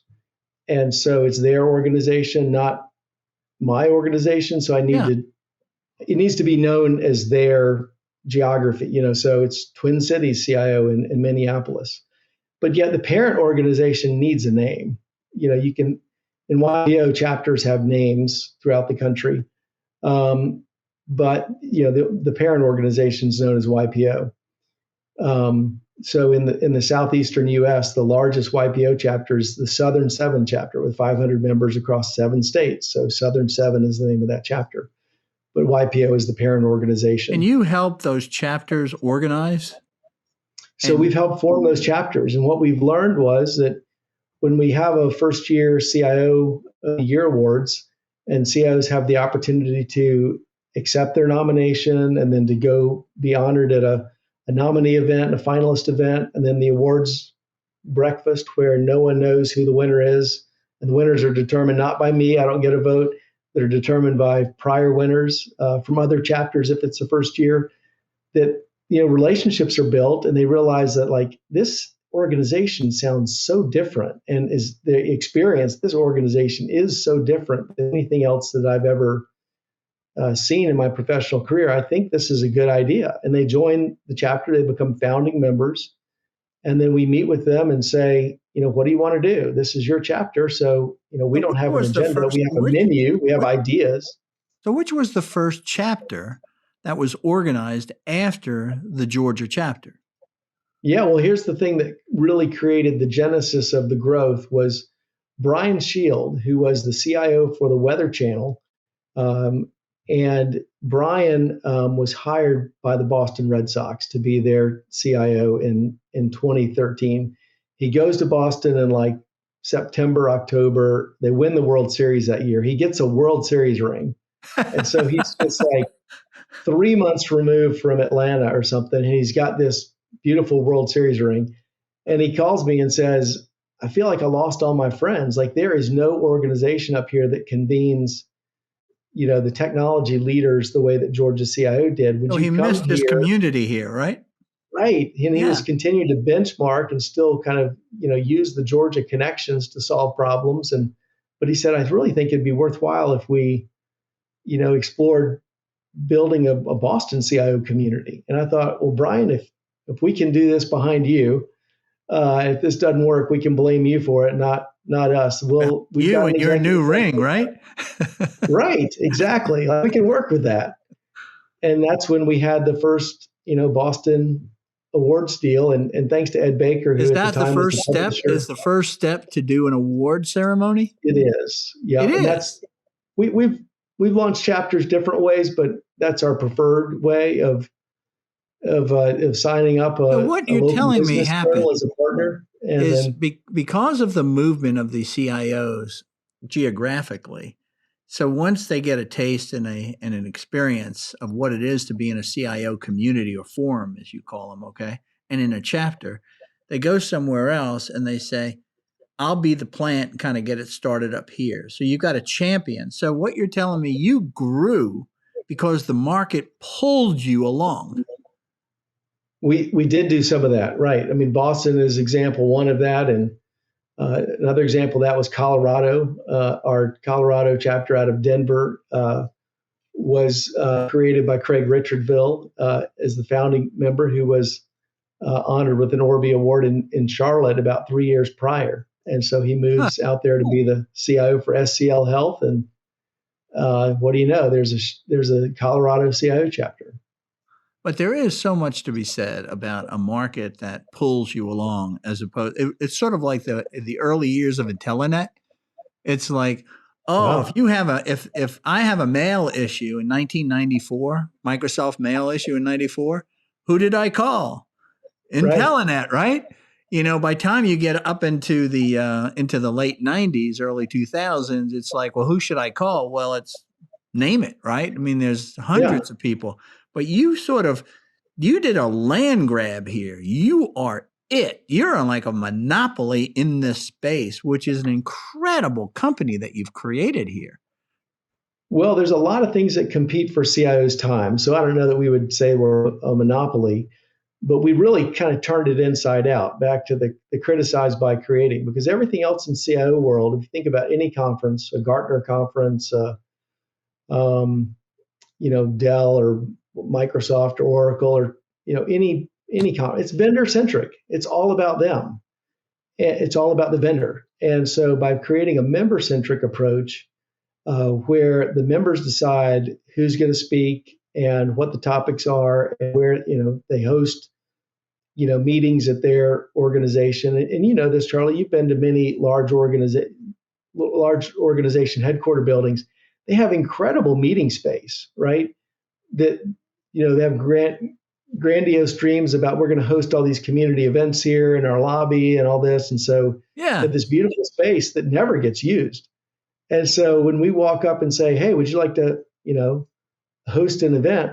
All of these large very prominent companies are very eager to invite the community, especially all the leading CIOs in their community, to have an event, in their space, and to potentially bring the CEO or another senior leader in to have a leadership conversation with the technology leader. And that's, even though the business that you're in is different than what that business is, I always learn a leadership principle from those conversations. I find something that, oh yeah, we could do that. The things that apply. And so that's a great way to learn. I've Example found, come to mind on that? like, an example of Like we could do that. where do I start? Whether it's something about the way something was explained to a board, or the way that they're measuring achievement of goals, Mm-hmm. like, here's our quarterly milestones, or, it's our whole, reason for being is all around leadership. We don't divert from that lane, because these CIOs can have a team of experts on any given technology, at their office, the next day, if they just said the word to that particular technology vendor. But the thing that will make them, the game changer for leaders is for tech leaders, is to sharpen their business acumen, and to understand, and not to be afraid of being a great leader, to understand what that looks like. And that's far more caught than it is taught. I mean, we could take an approach that would be like slides and textbooks and read all these leadership books. But the example I would give you is Roger Bannister, who in, I think, 1954 ran, first man to run the sub 4 minute mile. No one thought that was possible. I think that was early 70s or late 60s. I still remember I was a kid when that Oh, Sports Illustrated thing came out. I was born in 53. So it yeah. wasn't that. But no, I agree Well, with that. But look it up. But then 30 people did it the next year because they saw somebody do it. So I think human nature is that we learn better by seeing things than we do from reading a book. one of the things I'm seeing a trend with you though, Frank, which is pretty interesting, is you're not an inventor. In other words, you don't come up really with the idea. You are an adopter and implementer of ideas. Like one of the things that you said earlier was your partner in Telenet said, I think we should do this CIO awards kind of thing. And you said, really? We should do, why should we do it? And he gave you all of the reasons. So you spoke about it and it was a good idea. And then you guys just did it. Then here you have the CIO stuff. And then, what's his name? Boyd Bailey says, you should really kind of do this, Now, most people would just say, no, it's a Georgia thing, it's doing it. No, you thought about it and you said, okay, God woke you up and you did it, right? And Yeah. then you have your local guys saying to you, oh, yeah, we really want you to kind of pull us together and to give us this kind of a forum. And you just did it. You didn't come up with any of those ideas, but I was listening. you were listening, man. You were listening, and you said, well, we could do that. And then you did it. Okay. And that's your superpower. That Yeah. really is pretty incredible because you've done it over and over and over again through your career. That's pretty Listen amazing. for Just watch opportunities that. and then do something about it, I guess, huh? What's that? I said listening for opportunities and then doing something about it. And then, like you said, the people that you really admire are those people that just go and do it, right? I say that Right. that is one of the key characteristics of what I call the true entrepreneur. All the guys that I know, they will talk to you at 5 o'clock over a beer of an idea they have and come in the next morning with it and demonstrate it to you. That's the kind of people I call real entrepreneurs versus they added another slide to their PowerPoint deck. Right. No, they do it. They disappear Right. and then it's there and you go like, how'd you do that? And this is what he said. Oh, we can do that. Let me do this YPO thing. Let's see if we can bring it. And within short order, I'm sure you had your first meeting. One of the things that I wonder too, I don't know if that's new to you, that you realize that's what you do. Sometimes we don't know what we really do. But that's what you do, my friend. Well, I appreciate that. Thank you. The other thing that you were able to do is one of the secrets of the YPO model that, and I've never been in YPO, but I hear it from other people and I'm hearing it again from you, is to get to a point where people feel comfortable enough to be transparent. Oh, yeah. How do you take CIOs, corporate executives who have politics, guardedness, image, facades? I mean, it is polished, baby. It is perfect. How do you get them into the room and have them learn from each other by becoming transparent? How did you accomplish that? Well, I think it's learned, and I don't know that it happens all at once. I think it's learned over time, but we do hear that if we were to conduct interviews with, a large population of the 900 or so Inspire members, they would tell you one of the things they appreciate about the group, this is a place they can be themselves, they can be transparent. When we have our finalist dinners that honor all of the finalists before, maybe about 2 weeks or a month before the awards breakfast, it's sort of themed around an old advertising campaign that was in advertising known as the most interesting man in the world. And we've co-opted that a little bit. So it's the most interesting CIOs in the world. And the theme of the evening is everyone shares a little known fact about themselves. And when the McDonald's CIO is sharing a story about how she inadvertently sent a dead fish in her child's lunchbox to school, with her, fifth grader, you don't unhear those things, right? It's such a memorable and hilariously in an awful way story about how it got stuck. Swimmy died in the winter, and then it was too ground in Chicago was too frozen to bury Swimmy, so Swimmy was in the freezer waiting for spring thaw and got stuck to an ice pack and went in the lunchbox. So that was the interesting fact. I'm like, I think I'll remember that for a long time. But you make it okay so people can share these kind of funny things about themselves, and then they remember, and then it builds relationship because they feel connected to each other. And it happens over time. It doesn't happen just at one event. But then, people realize that, like, oh, these are my peeps. We share the same challenges, the same struggles, the same pains, and we succeed together too when things go well. So look at how powerful, to just prove your point. What was it again that the guy that moved to the Boston Red Sox, when he called you, what did he say? I got a World Series ring, but I lost all my friends. I lost all my friends. Who would ever think that way for a professional organization, But you have gotten into where taking this YPO model and adopted it here or applied it here. That's just absolutely incredible. That's why I don't know, maybe God gave me that thing about saying that you are a builder of businesses, a builder of community, right? And a builder of networks. That is what you do. That's something that really interests you. Well, the spiritual side of that, true, is the enemy wants us to be separated and to be alone and be disconnected. And so I think there's a little bit of a spiritual component to, I want people to be rich in relationship and be, feel like when things aren't going well, they can tell somebody. Yeah.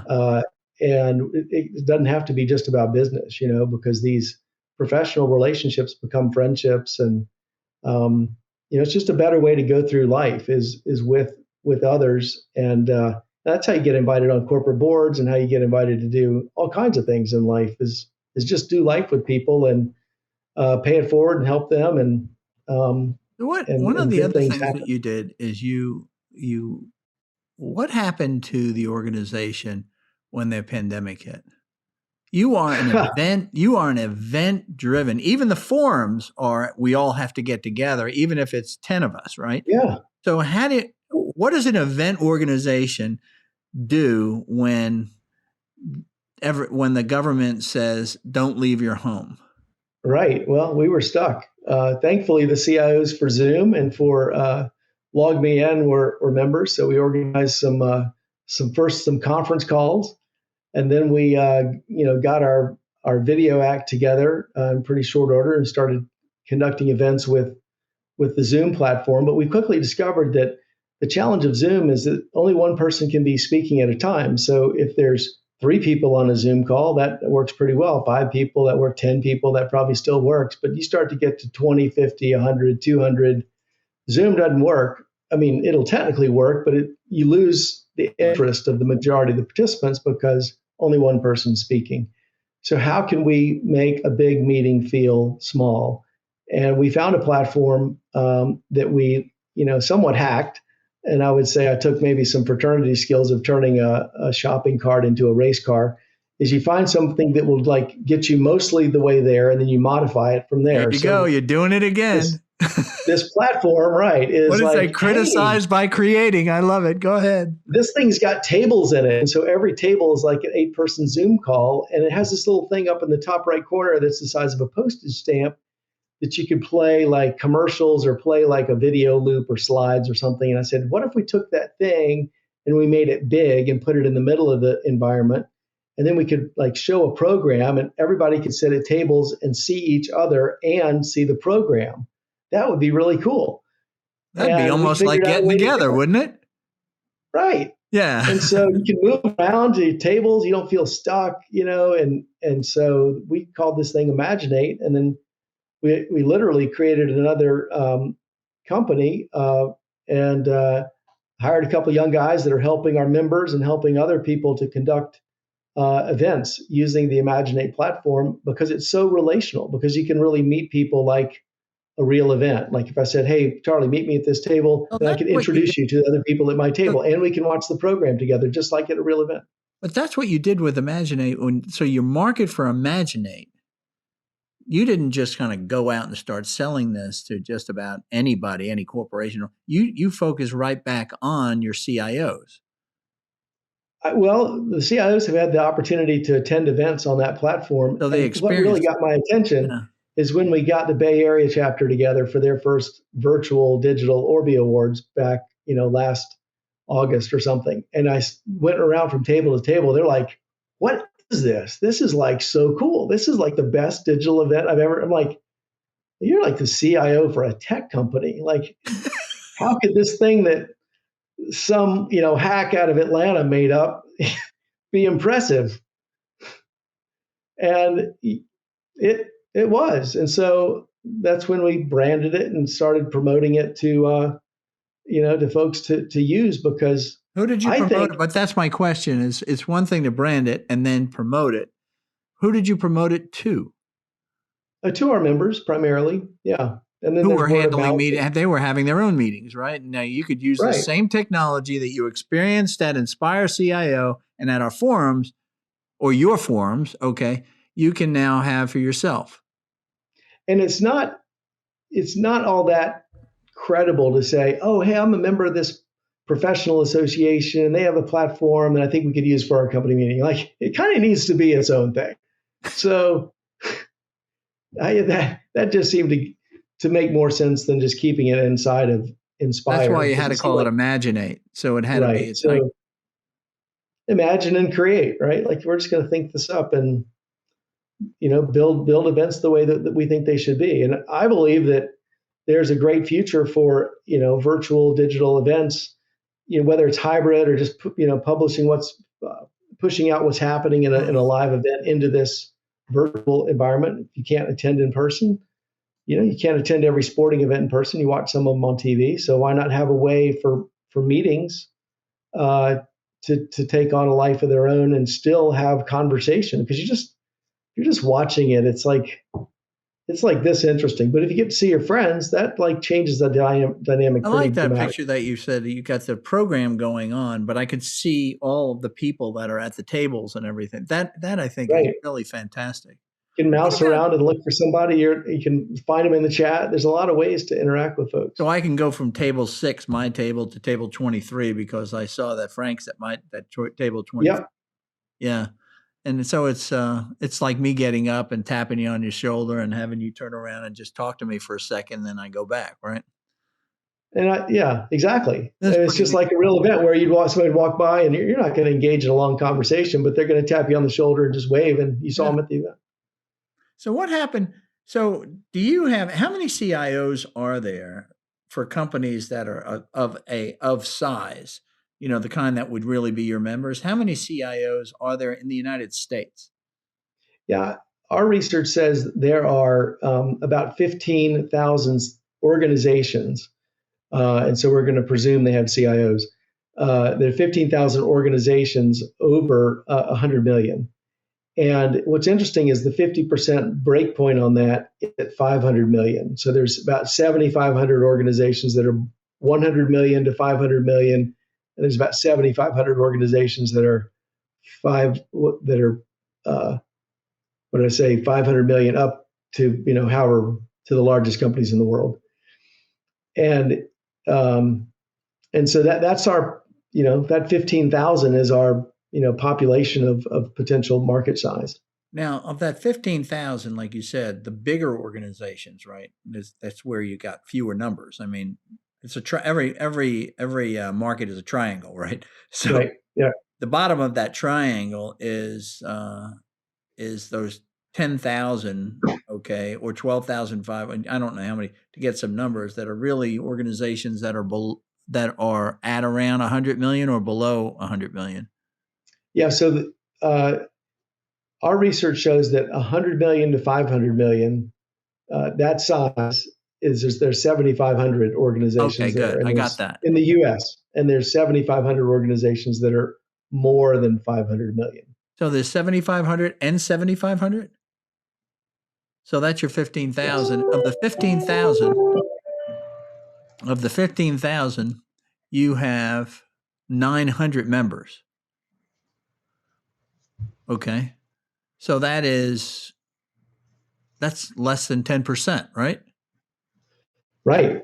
So there's a lot of work to do to. And you cover the U.S. now. Do you cover the U.S.? Are there chapters all over the United States? They're all over the United States. I think we could establish about 15 more chapters, taking us up to something like 40 chapters. We have 20. We'll have 25 chapters next year, and some of those chapters are well underway for long awards programs. So is there 50? How many people? 50 people per chapter or something? Well, we launch a new chapter typically with 12 to 15 members. Yeah. And that pretty quickly grows to 20. And chapters like Boston and Dallas that have been around for 4 and 5 years are about 80, 90 members. Got it. So you have, so you can probably grow up to, say, 10% of the market, or 1,500 by completing the chapters in the U.S. And then it's a matter of growing the chapters. Becomes right. That's the next stage. And every year it's like planting another row of trees. That first year that they grow 1 or 2 pieces of fruit, and then by year 3 or 4, there's so much fruit falling off of them that you can't hardly pick it up. But you got to get them in the ground. Now, how do you continue? How do you make sure that you're continuing? There's a couple of questions I'm going to have. One is going to be, how are you sure that you're continuing to serve the members? To make you in a higher value added, so that they feel like this is even better than last year. Okay. And I'm not talking about the Orbi, because I can see where the real value is going to be, is in the sort of the PO-ish type model, the forums. And then the second question I want you to get into is, tell me about how you expand that internationally. Hey, Charlie, I've got to stop here. I got a call that is a makeup from something I missed. So I can call you back after this if you want me to, but let's get started again. So we're back, Frank. Sorry for the interruption to my audience, but we are back. I was just wondering. So, what is the next step to continue to add value for this next phase for Inspire CIOs and their members? I got to get you back in the groove now, don't I? Oh man! So actually, your audio glitched on the key word of that question, and so I didn't really hear the question.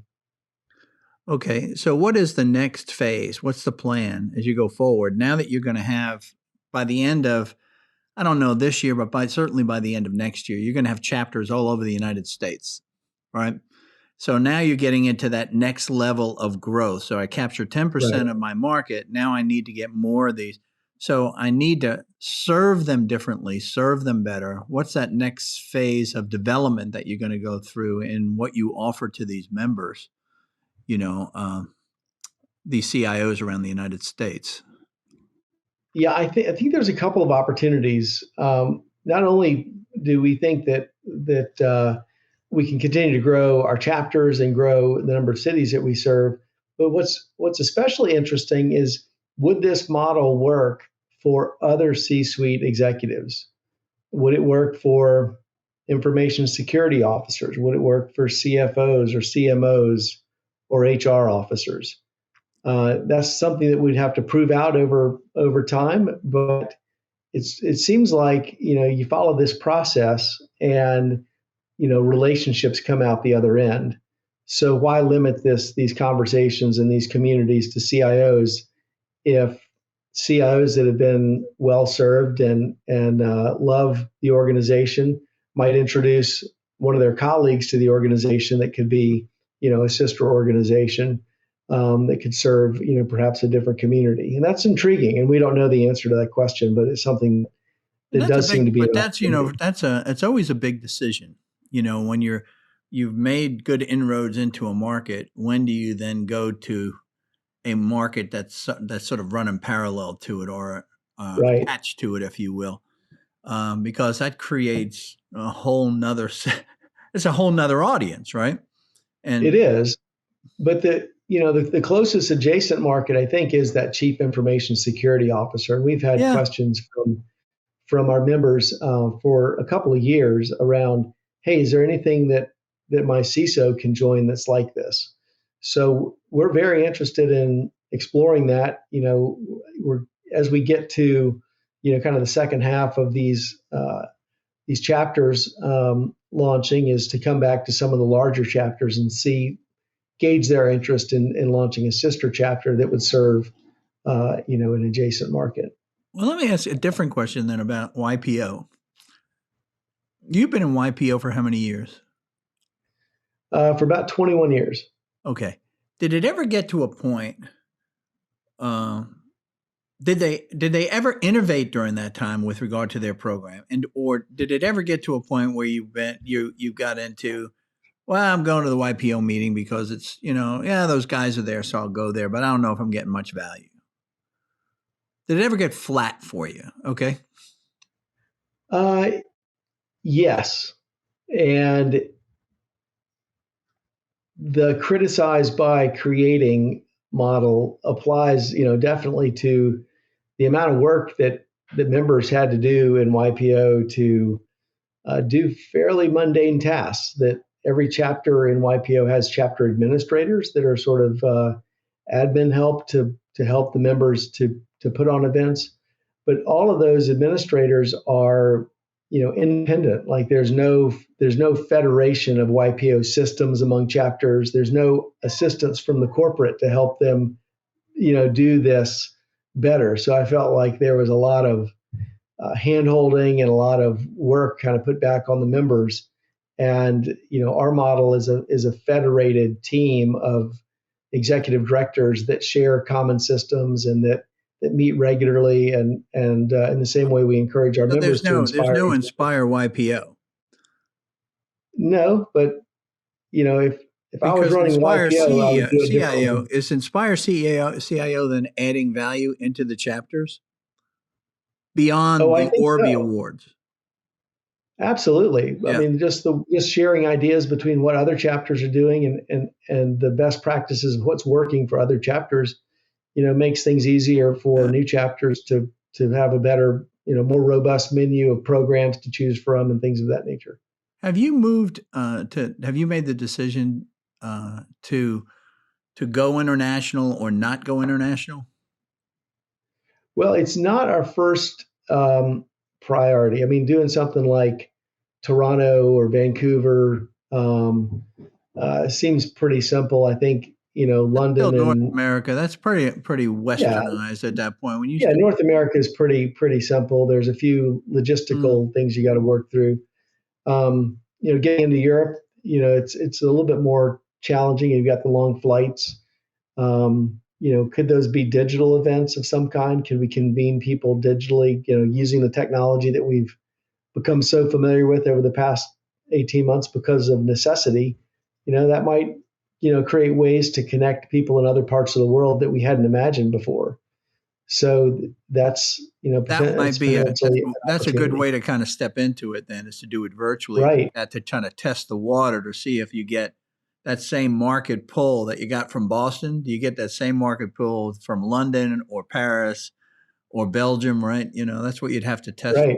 Well, you're a good listener for that. You'll do well with it. So it does make sense that stay in the if you do say I'm US bound for my in face to face type events, in person events, then yeah, to start moving into like the chief security officer or something like that. That makes a lot of sense as far as ways to grow. So now you've been doing this stuff a long time, Frank. All right. So what do Yeah, you when you look? What are you sort of mid 50s now? right. I'm 55, been Right on the pushing this nose. Inspire CIO rock up a hill now for 9 years. And, it looks like we're an overnight success after Yeah, I a love it. lot of years of I hard work. covered that with somebody who did get approached. I don't know if you know David Noor. Yeah, He's a national speaker and all that. And he said once right. he had his kids in Whitfield, and he said we ride motorcycles together. And he said to me, "You won't believe what some guy said to me when we were at a parents' meeting." I said, "What?" He said to me, "Man," he says, "I'm starting to hear about you a lot." He says, "You're like this overnight success." And David's like, "I've been doing this for 12 years, Right. me overnight success." Okay. Exactly. Yeah, it might look like To it from the, your side of the table, but I want to tell you, it doesn't look like it from this side of the table. yeah. But, one of the great things about what we do is, so much of what Inspire is about, both, inside with the team that we built that executes these chapters and markets and programs, and our customers, the members, is the great relationship. They've become friends, and so to get paid, if you will, to go travel to these great cities and hang out with amazing leaders in their incredible offices, it's like such a privilege, and that's really fun. And the fact that it's a job too is just bonus. So, do you get to a point in your life as being at 55 or going even through your 50s now? Sometimes it could be looked at as a decade of just enjoy it. Just like you said, to have this amazing ability now to just be going to these major cities and hang out with these incredible leaders and Yeah. and to have them as friends and comrades, right? And peers. It's just a wonderful life. Is there anything that you're hearing from in this market or outside of this market where God's waking you up at night and saying, Frank, do this? Is there anything new that seems to be coming your way, or are your eyes not open and your ears closed? Well, I hope my eyes and ears remain open because Okay. that's kind of what's brought me to this point. And so I'm not feeling or hearing or anything at the moment other than continue what we're doing. The phone is starting to ring, and there are some interest to talk about different things, but I have very limited interest in recording those calls or having those conversations because we just need to do the work that's kind of right ahead of us in the near term. And there'll be some opportunities later maybe to have those conversations. Yeah. But I think that, having gone through my 50s like that, I think that what you do is you really have finally settled into adding very high value, which is where you are right now. And then the next thing that happens as you get into your 60s, you go like, it's almost like, okay, so how do I now, all this value that I've created and all that, how do I sort of like give it back to that next generation? So, Right. so because I'm stepping out of leadership, new leaders coming in, right, and kind of moving forward, and that is very Yep. challenging, I found. So I'm working on it, and I'm still working on it, and I've been working on it for 8 years. Okay, so, but maybe we can talk then and see what you did when But you yeah, were in 60. some respects, that's one of the more rewarding parts of the job is kind of the mentoring. And as you, I refer to entrepreneurship like cell division. I mean, when you start the company, it's just like, it's just you're the one cell. And then as you hire people, you're slicing off, finance into a finance leader, into sales into a sales leader, and product into a product leader, and events into an events leader, and whatever it is.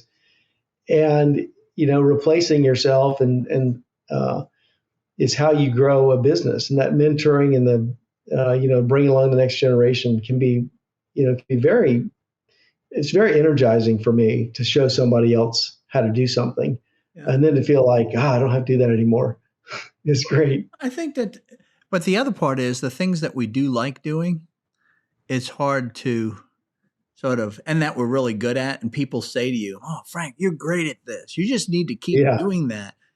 But you know that in order for it to stay, the organization to stay healthy and for it to grow, you need to give up some of that, what it feels to be a fulfillment or joy, with the promise of, I'm sure there'll be more fulfillment and joy on the other side. It'll just be different. You follow me? I agree. That's Yeah, faith. That is yeah, faith. that is some faith, All right? right.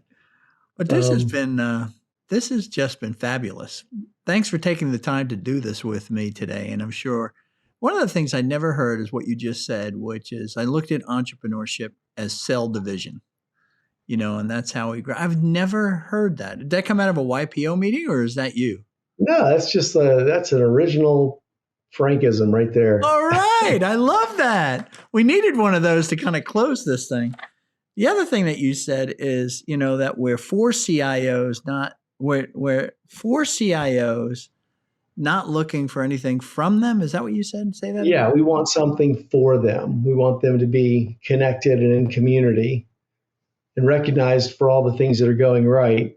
We really want, like, So we you don't own any want to be members. doing Like, something they're for not them our members. and not They're getting. members. So Yeah, say it again the way you said it, though. I want. we want something for them, not something from them. What if we lived our lives that way? That is so powerful. That It's a good way. and it is the gospel, right?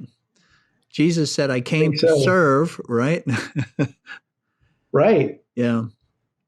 So I just love that message that you have. And I think We it's that core or foundational principle that has made Inspire CIO successful, and it will remain successful as long as it stays true to that to, mm, uh, principle. That's what yeah. I take from this conversation that we have.